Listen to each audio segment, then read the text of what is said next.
পশ্চিম মেদিনীপুর জেলার অন্তর্গত ঘাটাল বিদ্যাসাগর স্কুল মাঠে 23তম বইমেলার শুভ সূচনা হলো। কলকাতা প্রতিনিধি সম্পদ দাস ও সমরেশ রায় জানায়, আজ 10ই ডিসেম্বর মঙ্গলবার পশ্চিম মেদিনীপুর জেলার অন্তর্গত ঘাটালে বিদ্যাসাগর স্কুল মাঠে 23তম বইমেলার শুভ সূচনা এবং বর্ণাঢ্য পদযাত্রা ও জাতীয় পতাকা উত্তোলন হলো।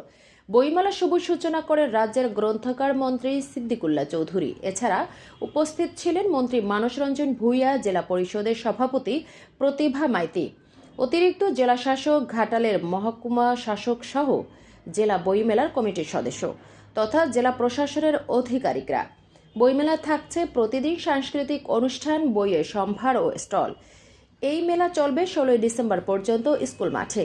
জেলা বইমেলা শুভ উদ্বোধনী অনুষ্ঠানে এসে ঘাটালে সংবাদ মাধ্যমের মুখোমুখি বাংলাদেশ প্রসঙ্গে মন্ত্রী মানস রঞ্জন ভূঁইয়া বলেন, ওটা ভারত সরকার দেখছে। আমাদের মুখ্যমন্ত্রী বলে দিয়েছে পররাষ্ট্র নিজে এবং ভারত সরকারের পদক্ষেপ, বাংলা সরকারের পদক্ষেপ, আমরা এর বাইরে যাব না। পাশাপাশি তিনি বলেন, আমাদের মুখ্যমন্ত্রী গভীরভাবে উদ্বিগ্ন বাংলাদেশের ঘটনার প্রবাহ নিয়ে। এর পাশাপাশি বই প্রেমিকদের উদ্দেশ্যে বলেন, বই কিনুন, বই পড়ুন, অন্যকে পড়ার সুযোগ করে দিন এবং মেলায় আনন্দ উপভোগ করুন। আপনাদের সহযোগিতা, আপনাদের কেনাকাটা একটা কবিশিল্পীকে এবং পাবলিশারদের অনেক দূর এগিয়ে নিয়ে যেতে পারবে এবং নতুন নতুন বই উপহার দিতে পারবেন। ছোট ছোট ছেলেমেয়েদেরকে কবিতা, গল্প ও ছড়ার বই পড়ান। এই বইমেলা থাকছে ছাড়ের সুবিধা, থাকছে খাওয়ার স্টল।